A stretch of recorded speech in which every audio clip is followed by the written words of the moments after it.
Ladies and gentlemen, the boys are back again. Today is Tuesday, September 26th, and not only September 26th, Cam, it's episode 26. So we kind of fell there we fell right on the same pace. But the boys are back, and for everybody that's listening, thank you for all the support from East Coast to West Coast, from North to South, from all continents, from all countries, from all states. We love you. We love the support. But I got some breaking news I want to share while I'm on here with Cam. So the big dogs, as I've already mentioned, last pod for all our listeners that were listening, the big dogs are live next week on Tuesday night, right, Cam? Yep, Tuesday night. Big dogs are live next week, Tuesday night. And, the big dogs are also having a little competition. So what this competition is we are going out to the golf course and Charlotte Municipal, is that what it's called, Cam? I think we're doing Charlotte International. Charlotte International, that's what it's called. So for any of our listeners in the Charlotte metro area that want to come see some bad golf and some boys having fun, come check us out. But we're going to go out there and we are betting $1,000 on the round. We got $333 on the front nine, $333 on the back nine, and then $333 total to the winner of the golf round. But there's a little bit of a competition there. There's a little bit of a second,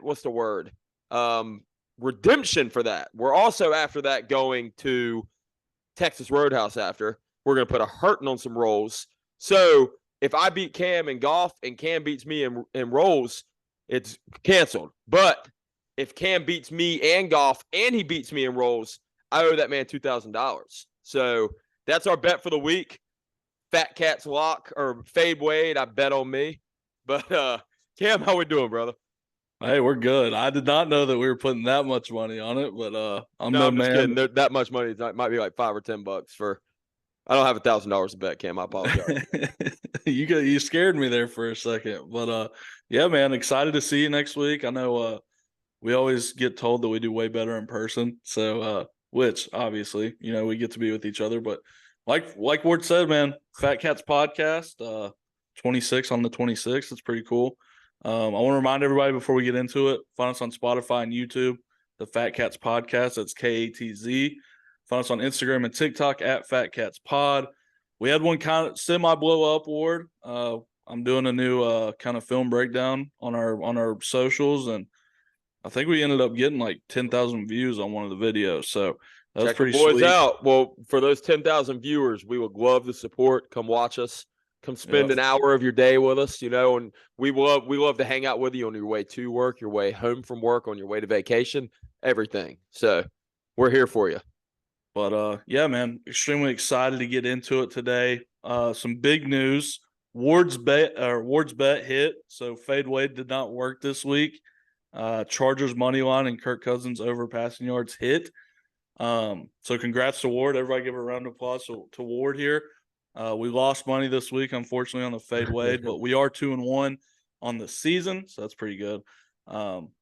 Today on the show, we do have First Favorite and Forgotten, as always. Weekly game balls. We got some NFL Week 3, NFL Week 4 coming up, College Football Week 4 last week, and then College Football Week 5. We do have the fade Wade picks of the week. Mm-hmm. No fans. And the what else? The Bam what?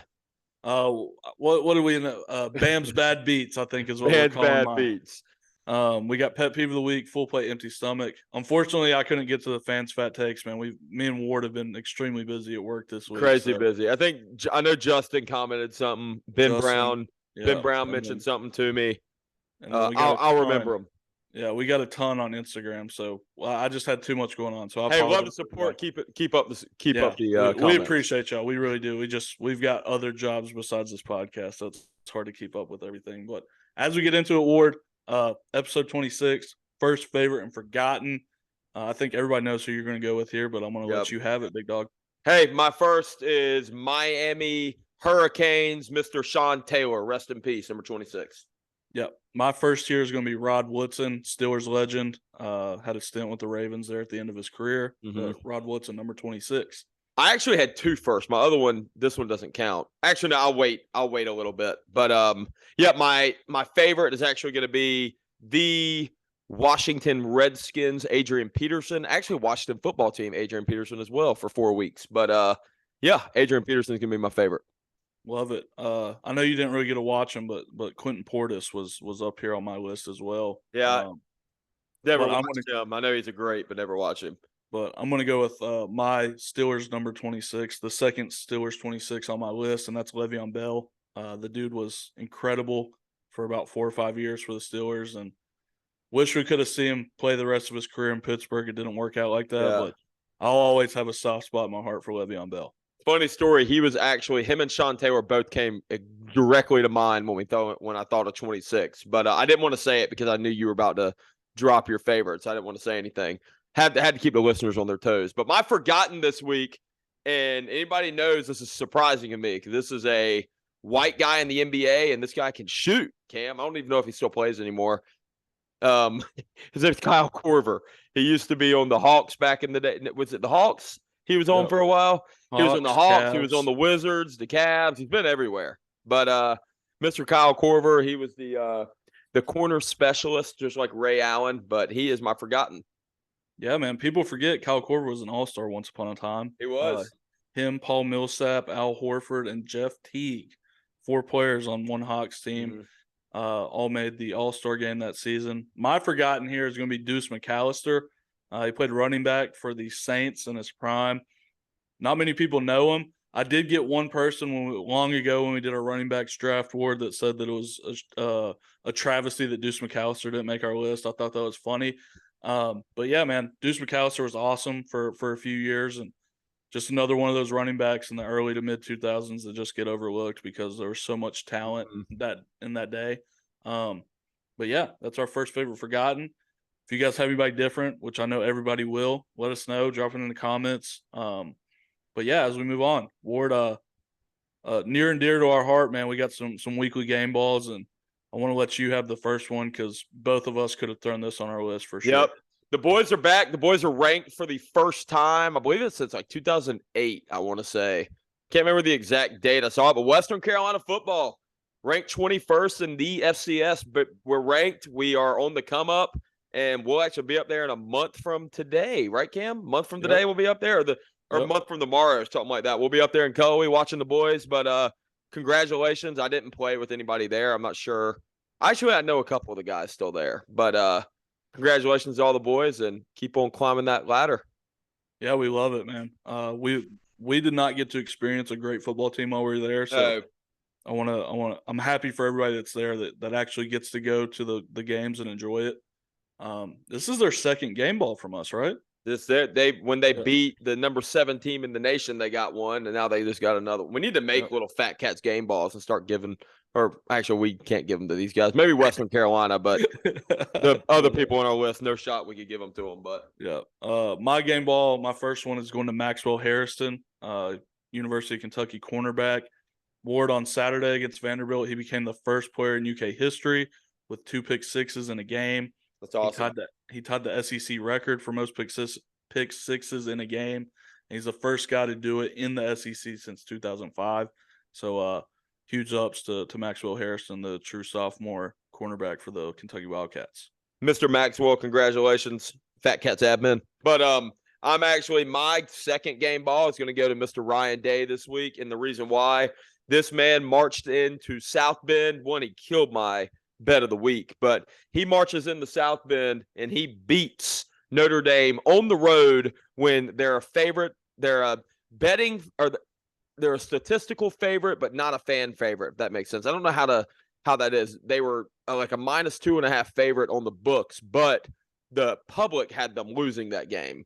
But anyway, he came in, he beat Notre Dame, and then after he beat Notre Dame, he had his drop mic moment. He had pretty much his coaching career summed up in a speech. He said, "Where's Lou Holtz?" After Lou Holtz was talking a bunch of trash about his organization, he says, "Where's Lou Holtz? This team is aggressive." Da da da da. He pretty much said "F you" to Lou Holtz and go Buckeyes. So congrats to Ryan Day and congrats to the Ohio State Buckeyes.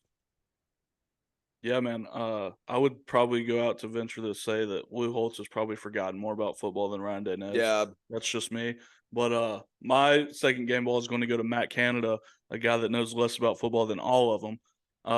Although Steelers offensive coordinator Matt Canada did invent a play last week where if anybody saw the Instagram post I put up, Matt Canada invented the naked toss counter. I've never seen in my life. If you're curious as to what that looks like and you want a breakdown of it, just go to the Instagram and check it out. But Matt Canada is innovation, Ward, and it was a tough play to watch because you didn't really know what was going on. But at least he's trying something new. Yep. And Cam, love it. Go check out the Instagram. And my third game ball this week, if anybody knows me, knows how big of a Colby Covington fan I am. And the UFC finally got this fight that we are all ready to see scheduled. It's 296, I want to say. It might be 297. 297. 297. Covington versus Leon Edwards. Las Vegas. It is December 13th, or it's either December 12th or 13th. Going to be a banger, but check my boy Colby out. Shout out to the game ball to the UFC. Love it. The matchmakers have been on their P's and Q's this year, man. They put some incredible cards out, and this one will be no different, I'm sure. Ward, our most requested topic this week as we get into football, T Swift and Kelsey, man. People want to know, one, how long do you think they're going to stay together? Two, do you think this is like a Travis Kelsey publicity stunt? Do you think, they actually like each other? Did you see the videos of Mama Kelsey in the box with T Swift looking like she was just absolutely upset to be in her presence? The people want to know what Ward has to say about this relationship, Ward. What Ward has to say about this, Cam, and thanks for passing the mic off. This is either the greatest love story ever or this is the biggest heartbreak ever. And I don't know who has more fans between Taylor Swift and Travis Kelsey. Sure. Apparently, Taylor Swift's a lot bigger than I thought she was. And I had talks with everybody at work about this. Her net worth is like $900 million. I don't think there is an NFL player outside of Tom Brady, which he's retired now, that has a net worth anywhere close to that. But no, I'm really curious to see how it turns out. I think it's a huge publicity stunt for Travis Kelsey, and there's no such thing as bad publicity, according to some people. But anyway, I heard a really funny story, Cam. Not sure if you heard this, but after the Chiefs game on Sunday afternoon, Travis Kelsey took Taylor Swift out to eat. And anyway, they walk into this restaurant. It's packed. They told everybody there, they said, hey, if you will stop where you are, we will pay your tab. So if you will stop where you are and leave, whether you've taken one bite or taken 10 bites, your food's still on the grill, we will leave, or you leave, we'll pay for your bill. And they did that. They had an empty restaurant to themselves, which is pretty cool. And they tipped all the cooks, the bartenders, the waiters. They tipped all them really well, which I thought was interesting. I personally would not get up. Cam, I can tell you right now, if we're at Texas Roadhouse on next Tuesday and we're killing some rolls and Mr. Travis Kelsey and Taylor Swift comes in and said, hey, if you leave, I'll pay for your tab. Cool. You don't get rolls to go, buddy. Not happening. But anyway, yeah, I don't really know what to think of it. I'm going on a little rant right now, but good for them. Hope it works out. Yeah, first thing, I think they're probably picking a better place than Texas Roadhouse, Ward. Probably. I'm with you. Hey, don't disrespect Texas Roadhouse now.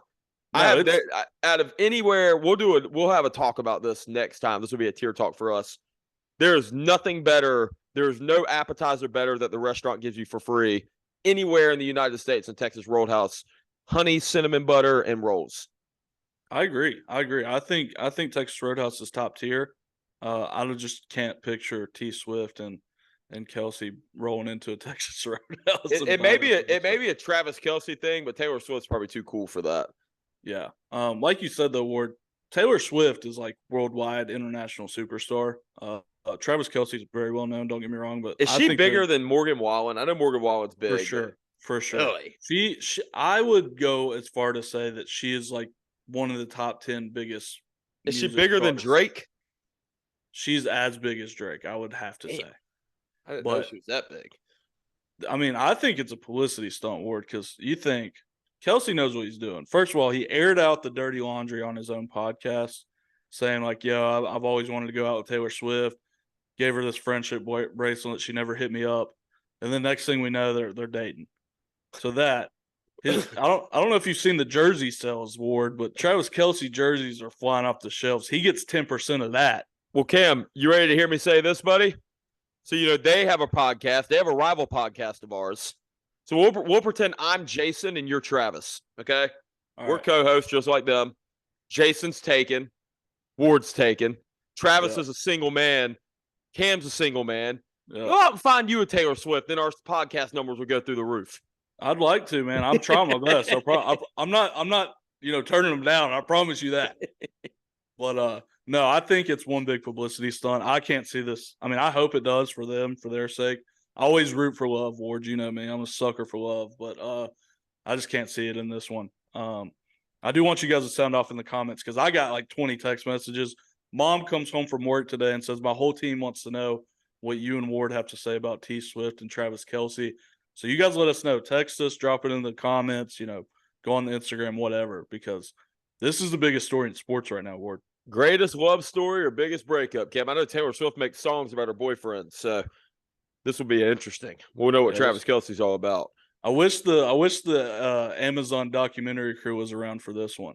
No doubt. Getting into actual football, Ward, we saw a historic performance and a historic post-game press conference from the losing coach.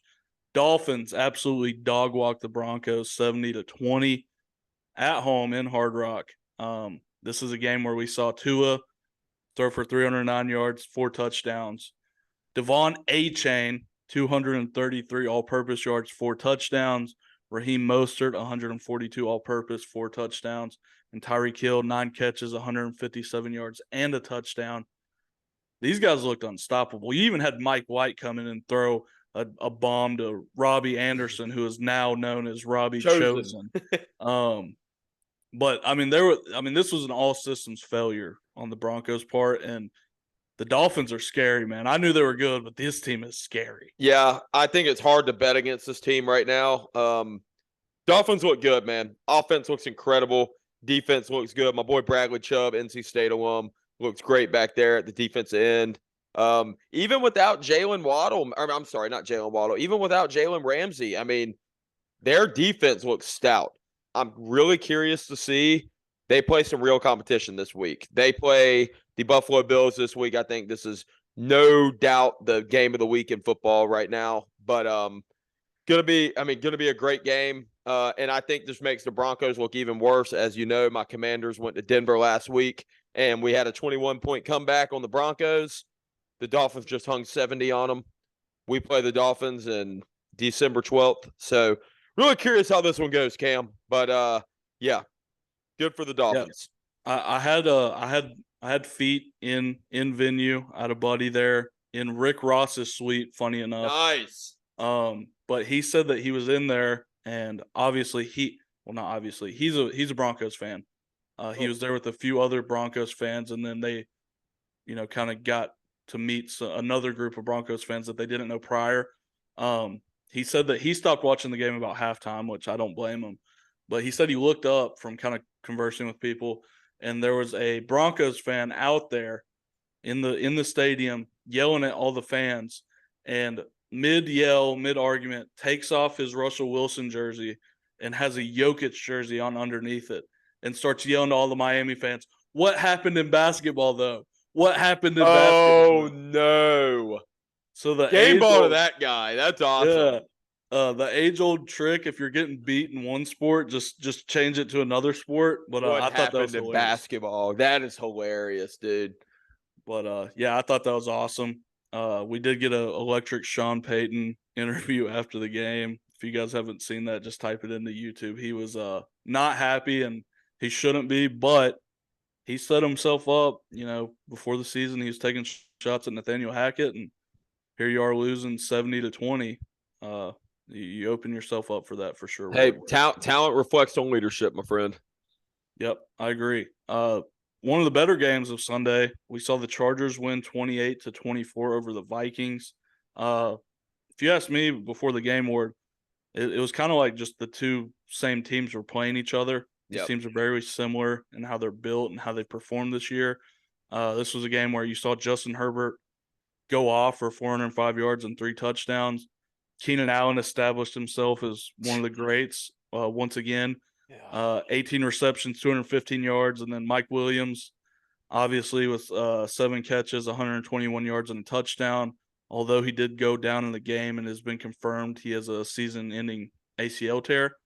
And then we saw Justin Jefferson with his first touchdown of the season in a 7-catch, 149-yard, 1-touchdown effort. A lot of weird stuff going on in this game, Ward, especially down the stretch. We had a 4th down that got stomped by the Chargers to set up the Vikings in great field position, although they couldn't take advantage of it. A dropped interception leading to a touchdown, all kinds of weird stuff going on. But I know you were odds on this game because of your bet, so Yep. I want to hear what you had to think about this game. I did not get the opportunity to watch this game too much because the Washington Commanders were playing at the same time. But either one, both of these teams came into this week 0-2, so it's obviously a must-win for both teams.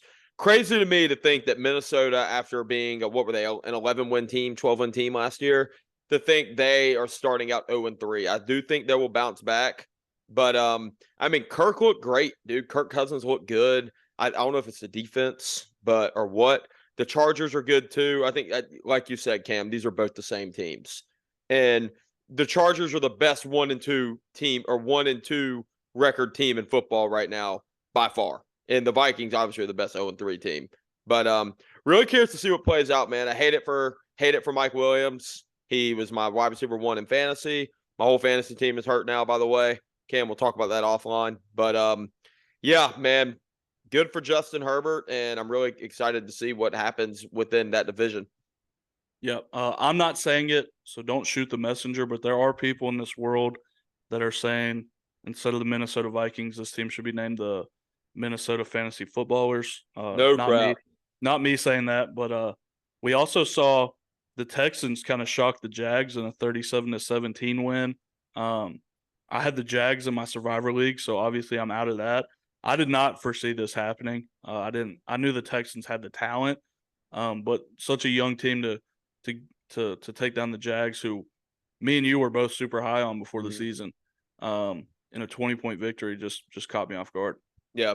Yeah. Good for CJ Stroud, dude. Good for CJ Stroud coming in and absolutely he's making an appearance, and that little dance they do. I can't remember what song it is they do, but it's like they go to the right and the left, the right. I think that's pretty cool. Good for CJ Stroud. I thought the Texans were going to absolutely be awful, and a lot of people I personally had the Jags winning the AFC South. I think you did too, Cam. But good for them, and I'm really excited to see if they are able to carry this momentum into week 4, week 5. Or, I'm sorry, week 5, week 6. You know what I mean? Keeping in the AFC South with another shocking win, the Colts in overtime, 22-19 over the Ravens. Yep. This is one of the 1:00 games I was, kind of had my focus on. Cam, I know you love to see this. Love to see interdivision rivals get beat. And if you watch the game where the announcer was not happy that the Colts were winning the football game. Justin Tucker lines up in regulation to win the game. I think it was like a 60-yarder to win the game. And the announcer goes, he doesn't even have to hit this with his full power. That's how good this guy is. And, of course, after he says that, Tucker, he leaves it about 3 yards short. No crap, I didn't see that. Yeah, so classic announcer jinx there. But watching this Colts team, man, it proved to me that the Ravens aren't very good as opposed to how good the Colts are, to be honest with you. But, yeah, love to see the Ravens go down any chance I get. Yep, and absolutely speaking of keeping it in the division, how about the Cowboys and the Cardinals? The Cardinals, the statistical worst team in NFL football, comes in and, hey, y'all still them boys? Y'all still them boys? But anyway, I think they came to Arizona. But Dallas comes in, gets beat. For everybody knows how big of a Dak Prescott fan I am. He's been under pressure one time this year. He's had to be clutch one time this whole year. And guess what he did? The one time he had to be clutch, Cam. Threw an interception in the end zone, 2.5 minutes left. Arizona kneels the ball down and wins the game. So, hey, big-time players make big-time plays in big-time games, right? Yeah, that's what they say. And people call Dak a big-time player. Two former Steelers on this Cardinals team, and James Conner and Josh Dobbs. again, I'm with you, man. Every chance I get to see the Cowboys go down, I'm a happy camper. So, America's team, what? Yeah, exactly. And another one, speaking it in the division, not going to talk too much about this one. We're just going to ride past it. Week done. Redskins are 3-1 or 2-1. Not a good look at all. Speaking of interceptions, Sam Howell threw 4 of them this week. And we also, Antonio Gibson fumbled. We had 5 turnovers, and we got absolutely stomped 37-3. So don't have too much to say about that, Cam. Tell me about your Steelers, buddy. Yep, Sunday night. I was waiting all day on Sunday night, if you didn't know. But 23-18 victory over the Raiders. James Fry's Raiders, if you didn't know. In Vegas, too. In Vegas. First time since 95 we went to the Raiders home field and won. This is a game where we saw Levi Wallace with 2 interceptions. I want to come back to that. Patrick Peterson with 1 interception. TJ Watt, 2 sacks. He now has 6 through 3 games. He's on pace to break that record, baby. Take notes, Chase Young. Kenny Pickett had a solid outing with 235 yards and 2 touchdowns, but the best player on that football field was, without a doubt, Devontae Adams. 13 receptions, 172 yards, 2 touchdowns. Everybody gives me crap, and I don't want to shit on this guy because he's hurt. He just tore his ACL, but Trayvon Diggs. I've never been a big Trayvon Diggs guy. I think he gives up way too many catches for the interceptions. And if you watch this game, Levi Wallace is like the Trayvon Diggs experience. Levi Wallace in that game, Ward, was targeted 23 times. Damn. He gave up 19 receptions, and he had 2 interceptions. Ooh, okay. So if on surface you see a guy has 2 interceptions, you're like, man, that guy had a great game, right? Yeah. Gave up 19 receptions. Yeah, see, they don't show that in the statistics, buddy. Yeah, he did not have a great game. He made 2 huge plays on the ball. Don't get me wrong, but the 19 catches kind of get negated by the 2 interceptions. But huge win for us, man. That game shouldn't have been as close as it was. The second to last drive for the Raiders, they kind of got walked down the field by the Stripes. I'll leave it at that. We had a bad Minka roughing the passer call. We had a odd leverage call on a field goal that, watching that play, man, you could call that 3 times a game if you wanted to. Mm-hmm. So just an odd game, but a few big plays by the Steelers, and Kenny looked like he got back on track. So I'm super happy with the performance, man. Big win for y'all, Cam. Big win for y'all. What about so I see, what'd you think about the Monday Night Football? They're having these 2 games on Monday night. How long is that going to last, by the way? Hopefully not much longer, because Monday night, I want to sit and focus on one game, Ward. Yeah. That's just me. And it's even worse when both the games are terrible. Mm-hmm. You get a blowout in Tampa where, Baker looked terrible. It's raining. Mike Evans had like 3 drops. And, the Eagles be the Eagles. They just run the ball up and down the field. And then you turn the channel and it's 2 of the worst offenses I've ever watched, man. That Bengals offense, I don't know what happened. I don't know. Obviously Joe's hurt. The calf is not in good shape, but dude, they looked bad. And then even worse was the Rams. I thought Sean McVay was supposed to be some genius. The Rams suck.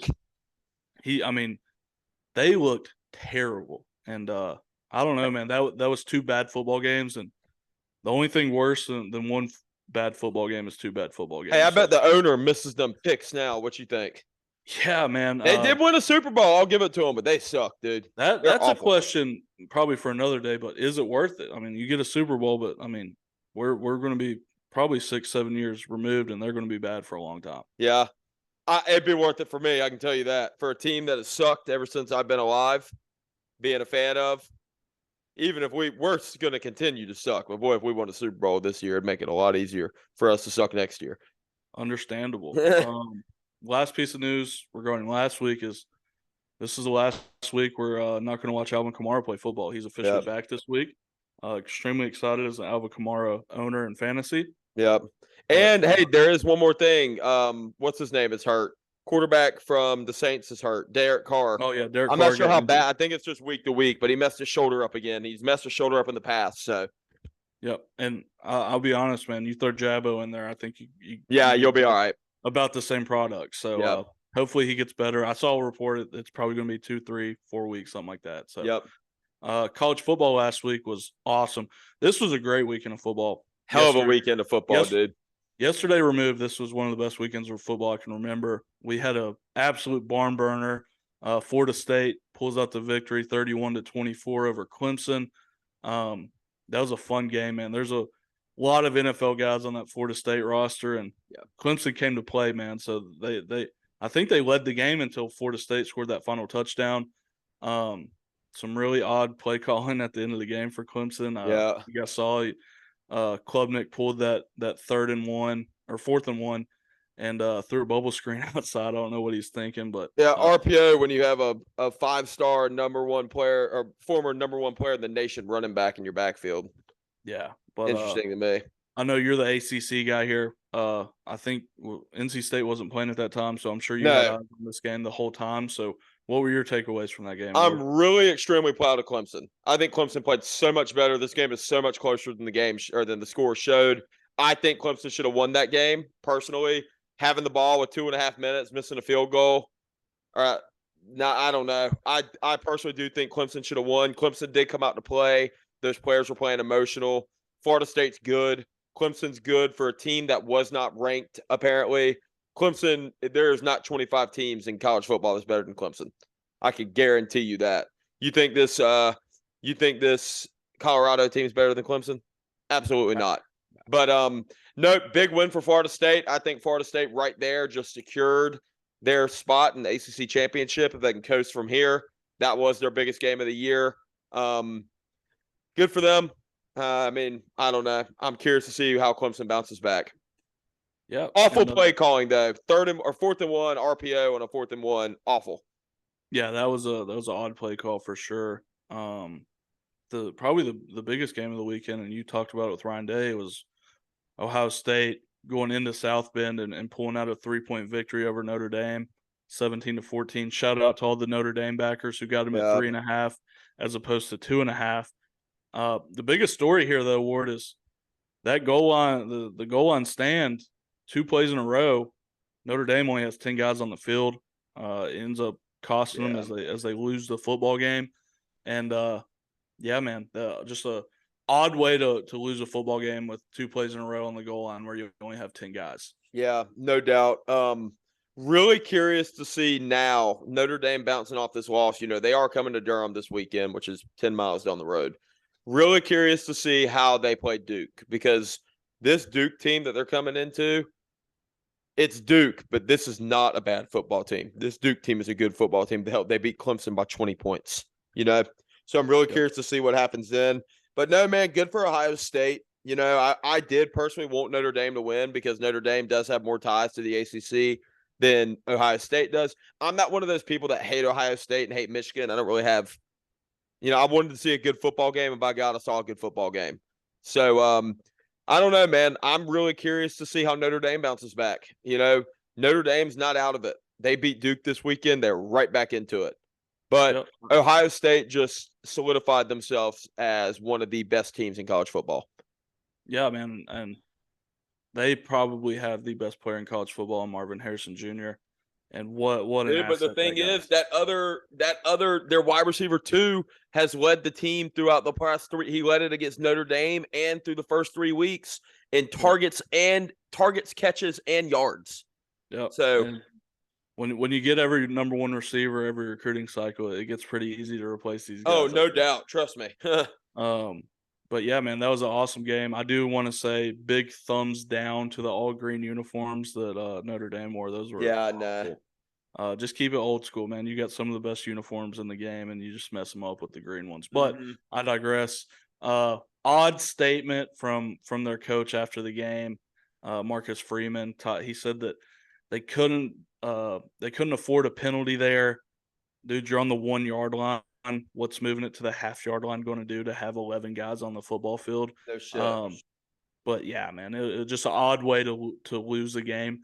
But Ryan Day survives another day, I guess, man. Ryan Day survives another day. We did see Oregon absolutely dog walk Colorado 42-6. My main takeaway from this game, Ward, is Oregon had zero respect for this Colorado team. If you watch that game, they're running man, cover 1, cover 0, probably 80% of the time against this Colorado team on defense. And then early in the game, you've got, 4th and 5, I think, on your own 17, run a fake punt, go for it on 4th down later in the game. This Oregon team wanted to make a statement. Yep. And they did that on Saturday. Hey, we don't play for – what is it that Oregon coach was saying? We don't play for clicks. We play for championships or something like that. Yeah, I think it was we don't play for clicks. We play for wins. Yeah. But, yeah, I think this was Colorado's down-to-earth moment. And then they also play USC, who is arguably better than Oregon. Statistically, they are better than Oregon. But really a come-to-earth moment for Colorado. They got absolutely drugged. You could tell the difference in coaching, the difference in talent, who wanted to be there, who didn't. You could tell the home atmosphere. But, yeah, man, I think this Oregon team, I know it is Pac-12. This Oregon team's offense is legit. I'm curious to see their defense look legit this weekend. But I don't know, man. Keep an eye on Oregon. Oregon USC, I'm really interested in it. Yeah. Bo Nix, man, he's got the most starts of any player in college football. The guy's been around the block, so he has more than State's quarterback. Yeah, he has the most starts in college football. No crap. Yeah. Well, you got to think, man. His second game as a true freshman, he started at Auburn, so the guy's been around the block for sure. Dan Lanning's getting a lot of hate. This Oregon head coach for his pregame. I promise you guys, there's been a lot worse stuff said in a pregame. If you want to stop them, beat them. Yeah. If you don't like it, beat them. Don't let them talk about it. But another video came out of the Colorado guys stepping on the O at midfield and talking crap to all the guys. They got a big slice of humble pie. I like Prime. I've said it, but this football team is not as great as they maybe were made out to be. We did see a Utah win, which was the most Utah win of all time, 14-7 over UCLA. This was another ranked matchup, and Utah, quietly is putting together one of the best resumes in college football. Ward. Utah is the secret team in the Pac-12. Utah is the only team in the Pac-12 that plays defense. So, yeah, you're right. They play a different brand of ball than the rest of the Pac-12, man. They play, smash mouth football, run it down your throat kind of deal, and it's fun to watch. It's definitely a breath of fresh air as a guy who likes, football in its purest form. But I feel like we say this about Utah every year, and then they come out and they finish first or second or third in the Pac-12, and I just think that's just a rough stylistic matchup for so many of those schools, and we saw that on Saturday. Your boys Friday night, ACC on Friday night, got a big win against UVA, 24-21. Hand up. I was taking a nap during this game. Sounds like I didn't miss much, but I do want to hear what you have to say. Cameron Taylor, mark my words. This NC State Wolfpack team will not win one more ACC football game. This team is awful. UVA gave us this game. We have the ball driving down the field. We're on 4th and 12. UVA gets a penalty, then another penalty, then another penalty. UVA comes down and they tie the game with, I think it was a minute and a half left. They come down to tie the game. And anyway, they give us a penalty, or they get a penalty. It is 4th and goal from the 35-yard line. Guess who gets the second 2-point conversion to win or to tie the game? UVA does. This team's hurting, man. I think this showed how bad UVA really is. There was probably 10,000 people at that game. It's an ACC Power 5 college football game. But, State is going to get – I was about to go to the NC State-Louisville game this weekend. We're going to get dog-walked. So, did not go. I hope they prove me wrong, and I hope I'm biting my own words, and every single State player known to man comes and starts yelling at me. State will not win another conference football game this year. If there's something that's getting clipped and put on the Instagram, that's one of them. But what's the problem? I know I've been, really critical of the defensive line when I watched, but is that part of obviously it's part of the problem, but quarterback hasn't looked great. Are we quarterback play, offensive line, defensive line, everything, man. Everything. We're hurting. That's a bad place to be. I've been there many times. This new OC does not know how to run this offense. Yeah, man. When you get to that point, it's hopeless. I lived with it for probably 15 years as a Kentucky fan, so I know what you're feeling. All I can say is there's brighter days ahead, buddy. Speaking of Kentucky, 45-28 victory over our conference rival Vanderbilt. not disappointed. You know, you get a 20 something or 18-point win over a conference rival. You know, you live with it. But this team is yet to put 4 quarters together, Ward. Like, all the potential in the world is there. Like, this How'd Devin Leary look? He's so wishy-washy, man. You know, he'll make a throw and you go, this kid has all the arm talent in the world, and then he'll throw 2 interceptions. Mm-hmm. And it's just, he's got to be more consistent. I think everything that he needs is there. The receivers are there, his talent's there, he's getting protected. Mm-hmm. We've got an NFL play caller. It's just, you know, we've got to get these guys on the same page. First quarter and fourth quarter, they looked great. Mm-hmm. Second and third, they looked terrible all around. The offense, the defense, special teams, everybody. Drops, holding penalties, missed tackles, face masks, all kinds of stuff. This team has to put 4 quarters together. This SEC is down, and this Kentucky team has all the potential in the world. It would be a damn shame if these guys pissed it away because they can't play disciplined football. Yep. That's what I'm going to say. We got Florida in Lexington next week at noon. Huge game. That's going to tell me a lot about this team because this Florida team is not a joke. Like, they're not a top tier SEC team. They just beat Tennessee. But this team is legit. I mean, they're a legit football team. We're not playing Poop State anymore. We're not playing the Lexington School of the Deaf and Blind. Like, this is a real football team. So come to Lexington at noon and let's kick some ass, man. Yep. But yeah, that's my pep talk for Coach Stoops and the Wildcats there in Lexington. But Week 4 preview, man, we got some big games on the docket. We already alluded to it from Ward, but Bills-Dolphins feels like the game of the week. Buffalo's a 2.5-point favorite. Ward, what are your thoughts on this game going into Sunday? What has Miami done to make you doubt them this year? Not a damn thing, man. Give me the damn Dolphins money line. Uh-oh. I like it. I think Dolphins win outright as well. Bills have kind of gotten by this year, to be honest with you. Bills are good, don't get me wrong. The Dolphins are good too. 4 weeks into the season, they have done nothing to make us bet against them. So I can't bet against Miami right now. Word on the street, and this is another one. I'm not saying it, but people are. Don't shoot the messenger. People are saying that Josh Allen might be the best arm punter in the NFL. I tend to agree, man. If you watch him on third down, it's tough because it feels like he just throws a jump ball into double coverage every time. Every other week, not this week. He was making dime throws against us. We do have a Steelers-Texans matchup, and the Kendrick Green revenge game is what many are calling it. Pittsburgh -3 going to Houston. I'm taking Steelers in the points, bro. I think they might dominate this game. Yeah, I think Houston had a really good week last week. Don't think they put 2 weeks together in a row, especially playing a defense and playing Mr. TJ Watt. I like the Steelers money line. I like the Steelers covering everything here. Yep. Commanders versus Eagles. Philly is 8.5-point favorites. This being a division game. I'm gonna say Eagles will win outright, but I think you guys cover. I think the opposite, Cam. I think the Eagles win outright, and I think the Eagles cover. The way we looked last week against the Bills defense, who is nothing anywhere or nothing close to the Eagles defense, we turned the ball over 5 times. Sam Howell had a 90% pressure rate on all throws. Anytime he dropped that, 9 out of 10 times he dropped back in the backfield, there's somebody in his face. People were telling me.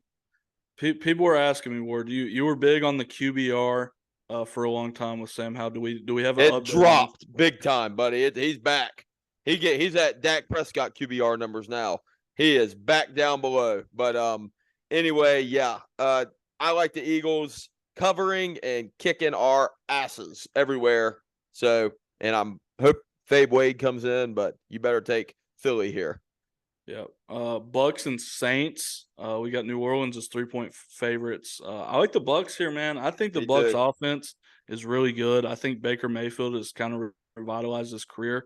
The weapons for Tampa Bay are I think are too much for the Saints.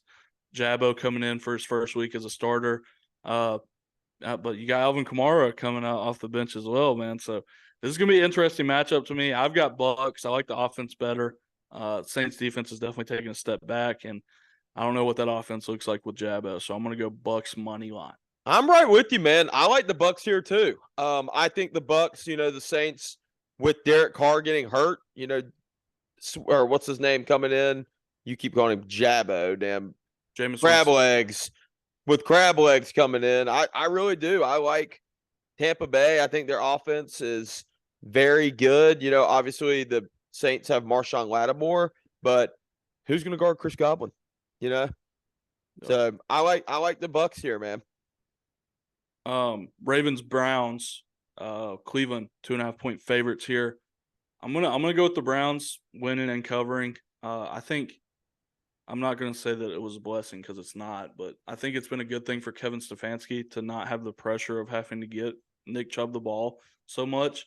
I think that this has really opened the offense up for Deshaun Watson and play to his strengths as a guy that can just, take a shotgun snap and just kind of nickel down the ball down the field. He looked way more comfortable last week, Ward. And this Ravens team, like I said earlier in the show, man, has been extremely unimpressive. I mean, Lamar has been lethargic looking at times in the pocket, and they've lost OBJ for an extended period of time. The defense isn't getting a pass rush. They've got two great linebackers, but outside of that, what do they have?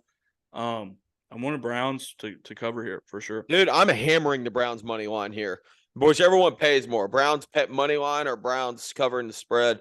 I mean, dude, this Ravens team had 8 starters out last week, and they looked awful. So I'm taking it, man. Give me the Browns covering. I don't even know if they're playing at home or not, but give me the Browns.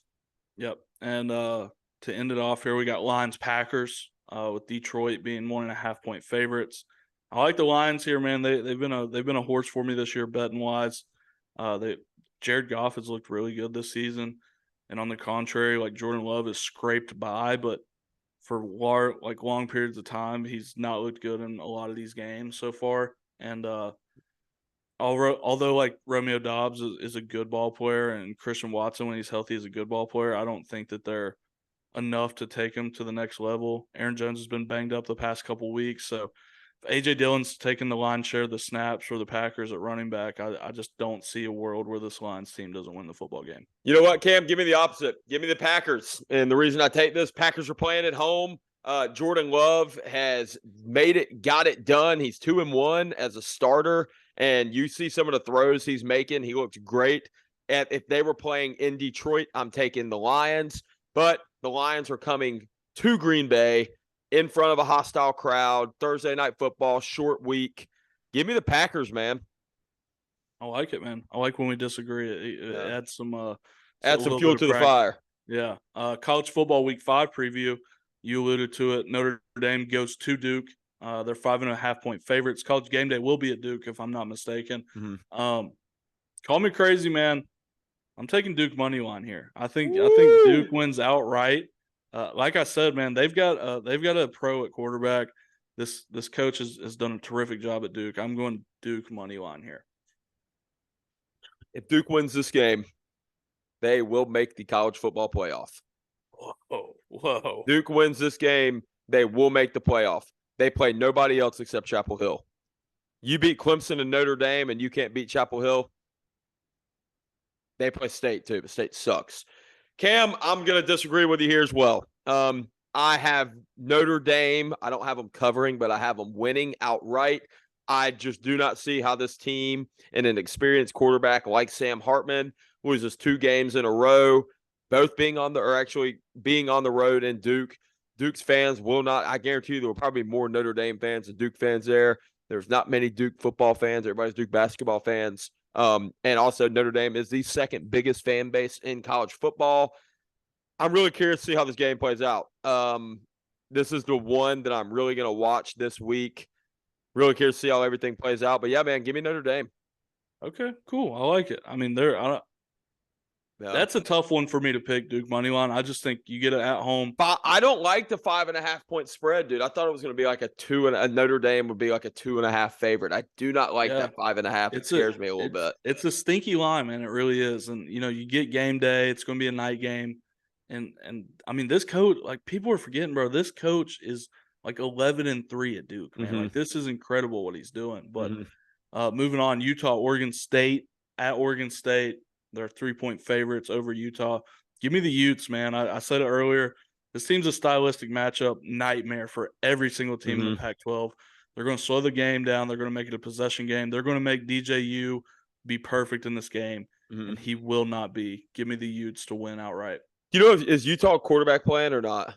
Yeah, I think Cam Rising is playing this week. He is. Dude, I honestly do know nothing about either one of these teams. So screw it. I'll disagree with you. Give me Clemson, boy. Give me Oregon State. Gotcha. USC versus Colorado. This has all the potential in the world to be another absolute massacre for the Buffs. USC is 21.5-point favorites. Give me give me USC to win outright and cover the spread. Give me USC beating the shit out of Colorado. The big game of the week, man. The nooner in the SEC. We got Florida at Kentucky. Kentucky, one of the first times I've ever seen an unranked team being 2.5-point favorites over a ranked team. Florida is the ranked team coming into Lexington, but Kentucky is 2.5-point favorites. Kentucky to win, not cover. Give me Kentucky winning and covering. Okay. We got Texas versus Kansas. Texas is 17-point favorites. We'll go Texas to win and cover. This Kansas team's good, man. This Kansas team's they're 4-0. Texas is good. I have Texas winning outright, but I do have Kansas covering. That 17-point spread looks mighty, mighty, mighty juicy to me. But give me Texas winning, but not covering. Yeah, that's a lot of points, man. When I see games like that, I just go, who's got the better quarterback? Who's got the better coach? Yeah, I thought it'd be like a -9 or -8.5 spread. Yeah, I mean, if that was the case, I'd put a lot of money on Texas. But I still think, man, that's a 3-possession game.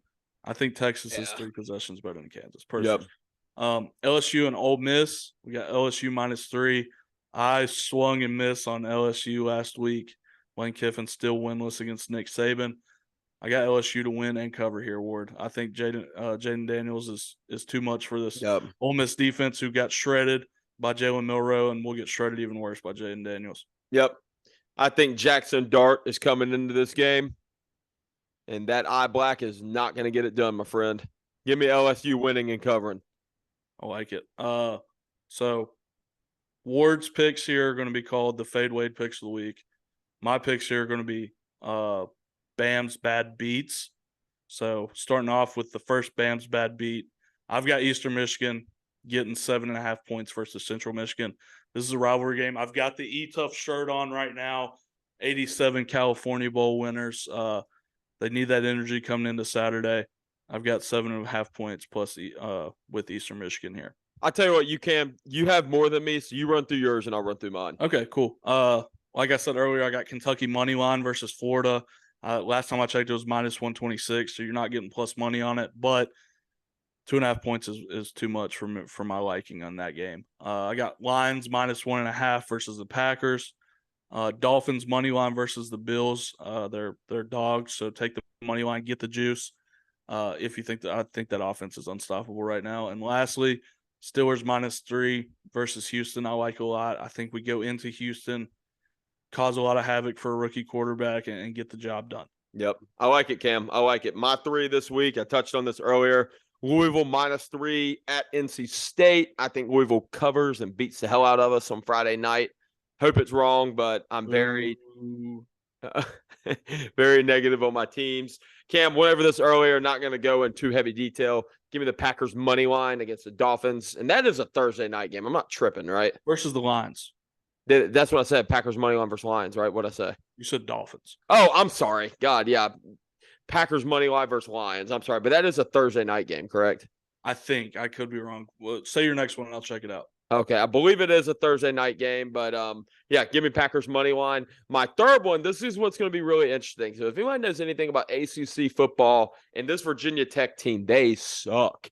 Virginia Tech almost lost to ODU, and they actually just lost to Marshall by 14 points. Pittsburgh, who has been an ACC, not powerhouse, but been a higher ranked ACC team the past couple years, plays Virginia Tech. It's only a -3 spread, and I believe it is at Virginia Tech. So give me Pittsburgh winning and covering here. That is I would hammer that Pittsburgh line. That is my fade Wade pick of the week. Love it. You were right. Packers Lions is a Thursday night game this week. If you watch that Pitt Virginia Tech game on Saturday, you're a sicko. Those are two of the worst teams in Power 5 playing. God bless you if you got to watch that football game. I feel sorry for you. Fans Fat Takes of the Weeks. We said it. Couldn't get to it this week. We'll add it next week, so we won't miss you out on that. Real quick on MAC, we have our MAC teams. We're going to kind of put those on the back burner with football being so good right now until MACtion actually starts. Mm-hmm. So Tuesday, Wednesday games, when they actually start playing in conference games, we'll get back on that. Cam Action is here. I'm not going anywhere. E-Tough is winning the league this year, but we're going to put that on the back burner a little bit till. How about Northern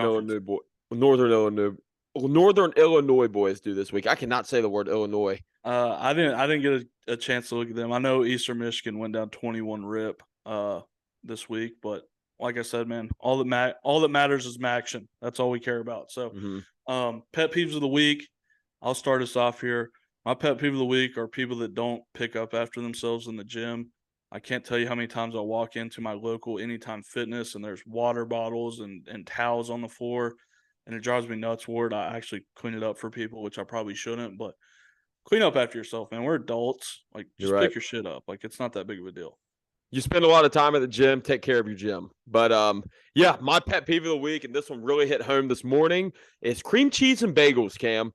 It drives me nuts when people order bagels. Okay, we got bagels at work this morning, and you do a little bit of cream cheese. Somebody puts a little dab of cream cheese. Hell no, Duke. Layer that thing up. I have cream cheese just as thick as my bagel. You got to make it good. You want to bite into it and have a little white mustache. So, if you don't put a lot of cream cheese on your bagel, you're a loser, and you are my pet peeve of the week. Yeah, man, you got to respect the schmear. The schmear. Full plate, empty stomach. My full plate, Dan Lanning, absolute dog walk in Colorado this week, and cutting a hell of a promo before the game. I don't care how much backlash he's getting. I thought that was badass. Yep. My pet peeve my full plate this week is Mr. Tua proving all the haters wrong and going out and throwing for 10 touchdowns against the Broncos on Sunday. Tua who? Tua who, exactly. Tagovailoa. I don't know how to say his last name. Tagovailoa. Yeah, there you go. Empty stomach, Jets fans, man. I was talking to my Uncle Weezy this weekend, who is a Jets fan. It kind of came and went, but man, I feel bad for them. They went from Super Bowl hopes to watching this Zach Wilson cat throw footballs. Man, it's tough. It's tough for those guys out there. I wonder if they're going to get another quarterback. That's a conversation for another day. This week, my empty stomach is actually going to be the Salute to Service Washington Commanders gear. As you know, I got my Salute to Service on right now. It's my favorite sweatshirt. Ask my girlfriend. I wear it probably 3 days a week. And I plan on buying another one this year. And it's the same color as Cam's beard. Cam, nothing against your beard, but it's like a brown. It's just not camo, not brown, not green. It's just it looks like a Cleveland Browns brown is what it looks like. And anybody that knows, Cam, I shouldn't have said anything about your beard. I apologize. Nothing in a bad way. Nobody likes Cleveland. Cleveland Browns have the ugliest uniform combination in all of NFL football. And it looks like their uniform. So I probably honestly will end up buying one at some point when they go on sale. I'll probably scoop one just to wear around the house. But I'm going on a rant. But that is my empty stomach is the Salute the Service gear this year. How about Ward taking a shot at the beard, man? Damn. do want to say Fat Cats are not anti-Salute to Service. Absolutely not. Absolutely not. That particular shirt is all we're against. Yep. We love Salute to Service. Love our troops. Those are the true heroes in this country. USA. But as we get out of here, man, remind everybody real quick, Spotify, YouTube, the Fat Katz Podcast. That's KATZ. Find us on Instagram, TikTok. And please leave us a like, subscribe, leave a comment. Tell your friends about us. Share us on socials, man. Anything helps. We appreciate you guys just for listening. Yep. But anything extra you can do will always help us, and we'll always be appreciative. Absolutely. And as we get out of here real quick, song of the week, I've got Homecoming by Kanye West. My song of the week this week is White Horse by Chris Stapleton. Not sure I think I might have already used that one. But anyway, made it this far. Camo's your beer this time, not me. Check the boys out a week from today. We'll be on the golf course. We'll have a tally of how many balls we lose. You'll see some videos. We'll probably go live on Instagram. So love y'all, Cam. Love you, brother. I've already said my closing statement. See y'all boys later and girls. Peace.